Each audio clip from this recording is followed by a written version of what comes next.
Bab ke-961. Bab 961. Astagfirullah. Adrian menghela napas setelah tersadar dari pikiran liar yang baru saja merasuki kepalanya. Ia memilih duduk di sofa, mengambil remote control, dan mengganti channel televisi meskipun setiap tayangan terasa membosankan. Hampir 1 jam berlalu, Adrian mulai mengantuk. Ia melirik Aika yang sudah sangat lelap di sofa. Aneh memang, mereka sepasang suami istri, tapi malah menghabiskan malam di ruang keluarga. Tiba-tiba ponsel milik Aika berdering. Adrian melirik ke layar. Nama ibu mertuanya terpampang di sana. "Aika, ibu nelpon," katanya pelan, berharap suaranya bisa membangunkan sang istri. Alih-alih terbangun, Aika malah membenarkan posisi tidurnya, mencari posisi yang nyaman. "Biasanya kalau orang nelpon di jam segini, berarti ada sesuatu yang penting." Khawatir ada sesuatu hal yang penting, Adrian cepat mengambil ponsel dan menjawab telepon mertuanya.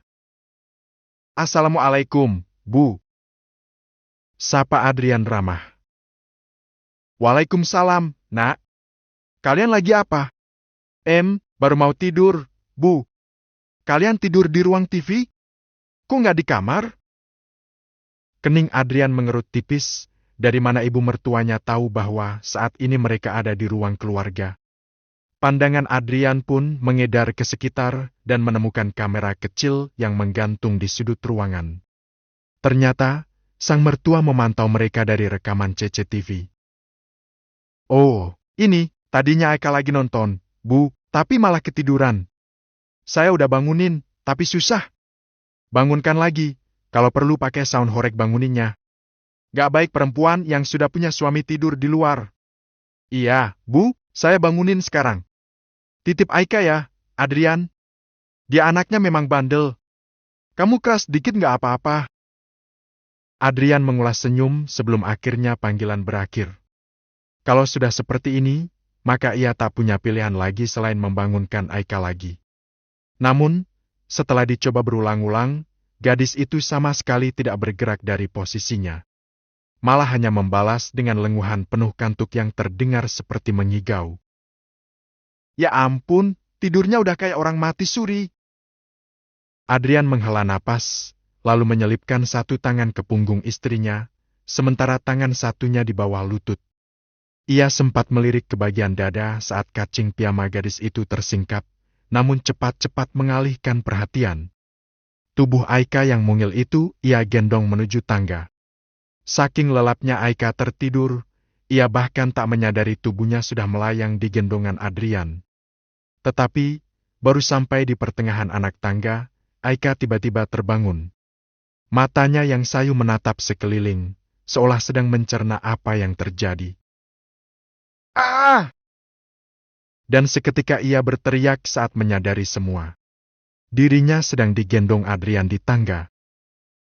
"Kebiasaan banget teriak tengah malam. Mau bangunin tetangga?" tanya Adrian tenang, sambil terus membawa Aika ke atas. Ada apa ini? Aku mau dibawa kemana? Turunin aku. Mau pindahin kamu ke kamar. Buat apa? Aku nggak mau tidur di kamar. Aku lebih suka sambil nonton TV. Ibu yang suruh aku pindahin kamu. Tapi kan bisa bangunin aja, nggak perlu gendong. Udah aku banguni sampai capek. Kamu tidurnya kayak orang mati." Pipi Aika sontak merah. Adrian baru menurunkannya saat telah memasuki kamar. Pintu ia tutup rapat. Dan melihat pintu dikunci, Aika langsung panik. "Kenapa pintunya dikunci?" Adrian menyeringai, yang rupanya terlihat sedikit menakutkan di mata Aika. "Memangnya kenapa kalau pintunya dikunci?" Sontak gadis itu menutupi dadanya dengan kedua tangan. Matanya melotot galak ke arah Adrian. Adrian menghela napas, lalu berkata, "Kenapa nggak bilang kalau di rumah ini ada CCTV? Ibu mantau kita dari CCTV. Emang iya?" Adrian mengangguk. "Kayaknya mereka sengaja ninggalin kita di rumah, biar punya kesempatan berdua." Aika berpikir sejenak, mengingat kepergian kedua orang tuanya keluar kota yang terkesan sangat mendadak. Selain itu, ini pertama kalinya orang tuanya pergi dan mengunci semua pintu kamar di rumah itu, seolah memang sudah merencanakan semuanya. Pantes semua pintu kamar dikunci, jadi aku nggak bisa tidur di kamar ibu. Ucap Aika dalam hati. Geram sekaligus lucu dengan tingkah ibunya. Sekarang kamu tidur aja di kasur, aku akan di lantai. Adrian beranjak dan menggelar karpet di lantai. Aika hanya menatapnya dari tempatnya berdiri. Baru saja ia akan beranjak menuju tempat tidur, tiba-tiba lampu di kamar itu padam. Ah! Jeritan Aika pecah di dalam kamar yang mendadak gelap gulita. Lampu padam begitu saja tanpa peringatan. Dalam sekejap seluruh ruangan tenggelam dalam kegelapan pekat yang membuat mata sulit menangkap apapun. Aika duduk membungkuk di sisi tempat tidur sambil menutup wajahnya dengan kedua tangan. Aika! Adrian spontan berdiri. Ia sempat mengira Aika hanya terkejut sesaat. Namun beberapa detik kemudian ia menyadari sesuatu yang berbeda. Gadis itu tidak hanya terkejut, tapi benar-benar panik dan takut. Dalam gelap, terdengar suara napasnya yang mulai tidak teratur. Lalu diikuti oleh suara isakan kecil yang berusaha ia tahan. Aika? Adrian melangkah mendekat, mencoba melihat sosok istrinya di tengah gelap, namun yang terlihat hanya bayangan samar. Kamu kenapa? Tidak ada jawaban, yang terdengar justru suara terisak semakin jelas. Ia akhirnya berjongkok di dekat tempat tidur dan mencoba mencari posisi Aika dengan meraba pelan. Tangannya menemukan bahu gadis itu dan merasakan tubuh Aika terasa gemetar. Aku gak suka gelap. Isakan kecil kembali terdengar. Namun, akhirnya Adrian mengerti. Ini bukan sekadar tidak suka, ini lebih mirip ketakutan, atau mungkin Aika memiliki trauma tentang gelap. Tunggu sebentar.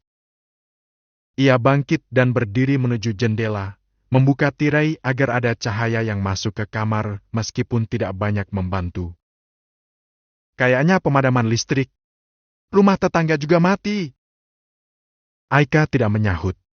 Ia masih berjongkok ketakutan di sisi tempat tidur. Membuat Adrian mendekat dan menarik tangannya. Ayo ke tempat tidur. Tapi aku takut. Aku temenin. Perlahan, tubuh Aika yang kaku mulai melemah. Ia mengikuti Adrian yang menuntunnya ke tempat tidur. Aika langsung menyambar bantal dan menutupi kepalanya. Mendengar isak tangis Aika, ia memilih untuk berbaring di sisinya. Aku tidur di sini, ya? Jangan sampai kamu pingsan karena ketakutan. Adrian mengambil ponselnya dan menyalakan senter. Lumayan memberi sedikit cahaya. Aika yang meringkuk di sebelah Adrian mengulurkan tangan, menarik kaus suaminya demi memastikan ia tidak ditinggal dalam keadaan gelap. Kamu punya trauma sama gelap? Bisik Adrian. Aika mengangguk pelan. Aku pernah dikerjain orang. Dikunciin di gudang gelap terus ditakut-takutin pakai suara hantu. Kata-kata itu membuat Adrian terdiam. Tiba-tiba ia teringat pada gadis kecil yang pernah ia kerjai dengan cara yang sama. Kala itu, ia sedang ikut asisten ayahnya pergi ke sebuah sekolah. Melihat seorang anak perempuan sendirian, timbul ide jahil. Sebagai anak kecil, ia tentu tidak paham dengan akibat yang bisa timbul dari perbuatan nakalnya, malah itu terasa sangat menyenangkan. Andai bertemu lagi dengan gadis itu, ia pasti sangat membenci dirinya. Kok bisa dikerjain? Aika melanjutkan dengan suara terputus-putus. Nggak tahu. Aku masuk ke gudang buat cari kucing yang masuk ke sana. Tiba-tiba lampunya mati, gelap banget. Aku teriak-teriak, tapi nggak ada yang dengar. Tangisnya semakin jelas sekarang. Kamu nggak laporin orang yang ngerjain kamu. Nggak kenal orangnya. Dia bukan anak dari sekolahku. Oh. Orangnya jahat banget. Aku di gudang lama banget, nangis sendirian sampai sore. Gak ada yang nolongin. Ya udah, jangan diingat-ingat. Kamu kan bukan anak kecil lagi, harusnya udah nggak usah takut gelap. Tapi aku tetap takut. Biasanya kalau mati lampu gini aku tidur di sama ibu. Ya udah, sekarang kan ada aku. Adrian berusaha membujuk, meski ia sendiri merasa asing dengan bentuk perhatian kecilnya ini. Saat Aika semakin merapat padanya dan menenggelamkan wajah di dadanya yang bidang, Adrian merasa malah tubuhnya yang tegang. Apalagi aroma lembut dari rambut Aika yang terasa memanjakan indera penciuman. Gawat!